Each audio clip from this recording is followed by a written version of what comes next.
Pray in your distress and in your need. Would that you might pray also in the fullness of your joy and in your days of abundance. For what is prayer but the expansion of yourself into the living ether? And if it is for your comfort to pour your darkness into space, it is also for your delight to pour forth the dawning of your heart. And if you cannot but weep when your soul summons you to prayer, she should spur you again and yet again, though weeping, until you shall come laughing. When you pray, you rise to meet in the air those who are praying at that very hour, and whom, save in prayer, you may not meet.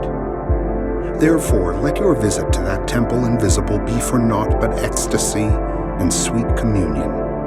For if you should enter the temple for no other purpose than asking, you shall not receive. And if you should enter into it to humble yourself, you shall not be lifted. Or even if you should enter into it to beg for the good of others, you shall not be heard. It is enough that you enter the temple invisible. I cannot teach you how to pray in words. God listens not to your words, save when He Himself utters them through your lips. And I cannot teach you the prayer of the seas and the forests and the mountains.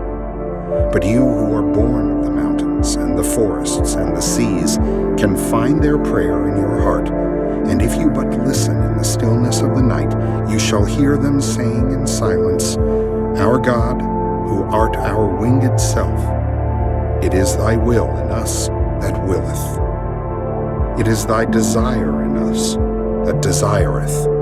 It is thy urge in us that would turn our nights which are thine into days which are thine also. We cannot ask thee for aught, for thou knowest our needs before they are born in us.